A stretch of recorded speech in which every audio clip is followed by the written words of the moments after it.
हमने पिछले भाग में पढ़ा कि हमारे घर पर एक बच्ची जन्म लेती है और वह जन्म लेते ही दाई माँ हमारी बच्ची को पूरी तरह कपड़े में लपेट देती है।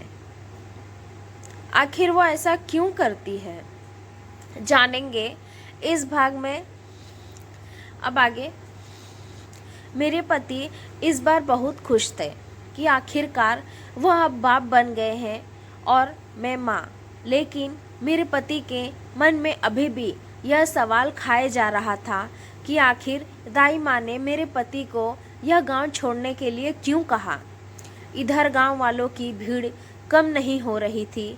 एक के बाद एक सब मेरे पति को बधाई पर बधाई दिए जा रहे थे। जैसे ही गांव वालों की भीड़ कम होने लगी और जब सारे लोग चले गए तो मेरे पति ने तुरंत मुझे बच्ची पर लपेटे हुए उस कपड़े को हटाने के लिए बोला। मैंने जैसे ही उस कपड़े को हटाया, हम दोनों की आंखें खुली की खुली रह गई, मानो हमारे पैरों से जमीन ही खिसक गई हो, क्योंकि हमने ऐसा दृश्य पहले कभी नहीं देखा था। फिर मैंने अपने बच्ची को पूरी तरह कपड़े में लपेट लिया।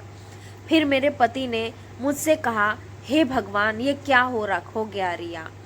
हमारी बेटी को वर्षों बाद मेरी यह मन्नत कैसे ऐसे पूरी हुई जिसकी मैं कल्पना भी नहीं कर सकता। मुझे दाई माँ के पास जाना होगा, वही उसका कुछ इलाज बता सकती है। इतना कहकर मेरे पति दाई माँ के घर भाग भाग कर जाते हैं और वहाँ पहुँचकर दाई माँ से सवाल पर सवाल करने लगते हैं। ऐसे कैसे हो सकता है दाई माँ, मेरी बेटी ऐसे कैसे जन्म ले सकती है, अब मैं क्या करूँ, इसका कोई इलाज बताए कृपा करके।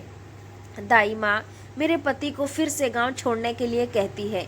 इसका सिर्फ एक ही इलाज है श्रीकांत, तुम और तुम्हारी पत्नी अपनी उस बच्ची को लेकर किसी ऐसी जगह चले जाओ जहां समाज न बसता हो, क्योंकि समाज में कोई भी तुम दोनों को बसने की इजाज़त नहीं देगा।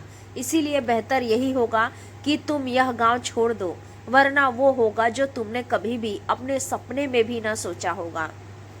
मगर मेरे पति गांव छोड़ने के लिए साफ इनकार कर देते हैं और कहते हैं, दाई माँ मैं कहाँ जाऊँगा, मेरा सिर्फ एक ही घर है और कहीं नहीं। ऐसे में मैं अपनी पत्नी और अपनी बच्ची को कहाँ रखूँगा। दाई माँ मेरे पति की बात सुनकर गुस्से में आ जाती है और गुस्से में बोल पड़ती है, मत मानो मेरी बात, जब गांव वाले मिलकर तुम्हारी उस बच्ची के साथ तुम्हें भी जलाकर मार देंगे तब तुम्हें यकीन होगा कि मैं जो बोल रही थी वो सही कह रही थी।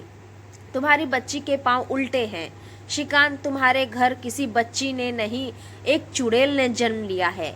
एक उल्टे पाँव वाली चुड़ैल आई है तुम्हारे घर में, जो तुम्हारा तो कुछ नुकसान नहीं करेगी, पर धीरे धीरे वो पूरे गांव को खा जाएगी। इसीलिए अभी भी वक्त है, अपनी बच्ची को लेकर चले जाओ। मेरे पति इस बात को अच्छे से जानते थे कि हमारे घर में जिस बच्ची ने जन्म लिया है उसके पाँव उल्टे हैं, लेकिन वो फिर भी दाई माँ की बातों को न मानकर हम उस गांव में ही रहते हैं और बच्ची को ऐसे छिपा कर रखते हैं ताकि गांव वालों को यह बात पता न चले कि हमारे बच्ची के पाँव उल्टे हैं।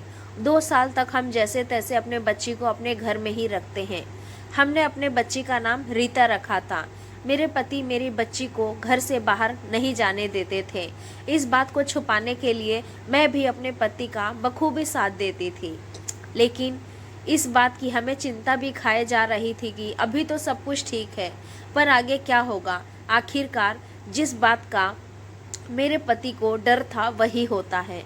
मेरी बेटी रीता खेलते खेलते घर से बाहर चली जाती है। मैं अपने कामों में इतनी व्यस्त हो गई थी कि मुझे पता ही नहीं चला कि मेरी बेटी कब खेलते खेलते घर से बाहर चली गई। मेरी बेटी को सब गांव वालों ने घर के बाहर देखा तो देखते ही वो दंग रह गए, क्योंकि गांव वाले अभी इस बात से अनजान थे कि मेरे बेटी के पाँव उल्टे हैं। वो भयानक दृश्य देखकर वो हक्के बक्के रह गए। कुछ लोग तो डर के मारे अपने घर में छिप गए और कुछ लोग हिम्मत करके मेरी बेटी रीता के पास आए। मेरी बेटी के पास आकर वो मेरे पति को बुलाने लगे, पर मेरे पति घर पर नहीं थे। इसीलिए मैं घर से बाहर निकल कर आई और अपनी बेटी को बाहर देखकर मैं हैरान रह गई और तुरंत अपनी बेटी को सीने से मैंने लगा लिया। गांव वाले मुझसे सवाल पर सवाल करने लगे, पर मेरे पास रोने के अलावा और कोई भी रास्ता नहीं था, क्योंकि मैं अच्छे से जानती थी कि गाँव वाले सच जानने के बाद हमारी बेटी को जलाकर मार देंगे, जैसा कि यह दाई माँ ने मेरे पति से पहले ही कहा था।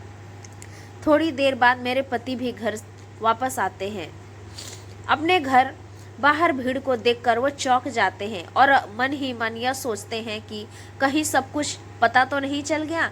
मेरे पति हमारे घर की तरफ आगे बढ़ते हैं और देखते हैं कि अपनी बेटी रीता को सीने से लगाए लगातार रोए जा रही हूँ। धीरे धीरे यह बात आसपास के गांव में भी फैल जाती है और फिर अंत में यह खबर राजा के पास जाती है, जिसका नाम राजा सहदेव सिंह था।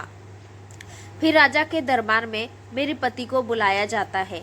मेरे पति मुझे और मेरी बच्ची रीता को लेकर जाते हैं और कुछ गांव वाले भी साथ जाते हैं। फिर गांव वाले अपनी अपनी बात रखते हैं और कहते हैं कि महाराज, इस श्रीकांत ने हमें 2 साल तक अंधेरे में रखा। इसकी पत्नी की कोख से एक चुड़ैल ने जन्म लिया है, इसीलिए इसे गांव में रहने का कोई हक नहीं है। या तो आप इसे गांव से बाहर निकाल दीजिए, नहीं तो फिर हम इन तीनों को जिंदा जला देंगे। राजा अपनी धुन में मगन था।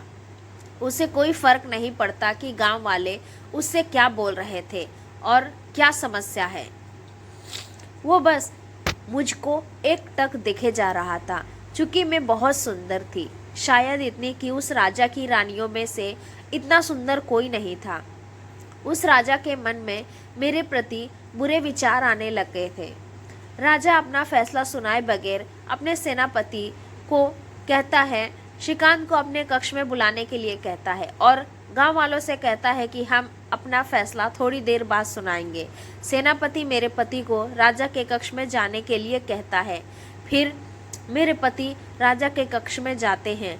फिर राजा मेरे पति से कहता है, श्रीकांत, तुम इस गांव में काफ़ी समय से रहते हो, इसीलिए तुम्हें इस गांव से बाहर जाने की कोई ज़रूरत नहीं। तुम और तुम्हारी बेटी इस गांव में पूरी तरह आज़ादी के साथ रह सकते हो, तुम्हें कोई रोकेगा नहीं। पर ऐसा तभी हो सकता है जब तुम मेरी एक बात मान लो। तुम्हारी पत्नी रिया बहुत सुंदर है, उसे तुम मेरे पास भेज दो। मैं उसे अपनी रानी बनाकर इस महल में उसे पूरे सम्मान के साथ रखना चाहता हूँ, क्योंकि तुम्हारी पत्नी रिया की सुंदरता में मेरी कोई भी रानियों से बराबरी नहीं कर सकती। अगर तुम चाहो तो यह फैसला तुम्हारे हक में सुना सकता हूँ। राजा को सिर्फ मैं चाहिए थी और यह तभी हो सकता था जब मेरे पति इस बात के लिए तैयार हो जाए। मेरे पति स्वाभिमानी थे, इसीलिए वह राजा का विरोध करते हैं और कहते हैं, आप इस राज्य के राजा हैं महाराज, इसीलिए हम आपका सम्मान करते हैं। पर इसका अर्थ यह नहीं है कि हम अपने पत्नी के साथ अन्याय करें और उसे आपको सौंप दें। आपकी 100 रानियां पहले से ही हैं, फिर भी आप दूसरों की पत्नी पर नज़र गड़ाए हैं। छी, आपको शर्म नहीं आती? जैसा आप सोच रहे हैं वैसा कभी नहीं हो सकता। हम इस गांव से बाहर चले जाएंगे। कल सूरज निकलने से पहले ही हम इस गांव को छोड़ देंगे। क्या होगा हमारे साथ? क्या हमें गांव छोड़कर जाना पड़ेगा या फिर कुछ और होने वाला है? जानेंगे हम अगले भाग 3 में। दोस्तों, उम्मीद करती हूँ आपको हमारी कहानी पसंद आई होगी। कहानी पसंद आई है तो प्लीज़ वीडियो को लाइक करें, शेयर करें। चैनल पर नए हैं तो चैनल को सब्सक्राइब करें और हाँ, नोटिफिकेशन बेल को ज़रूर दबाएं ताकि अगली अपडेट सबसे पहले आपको मिले। Thank you.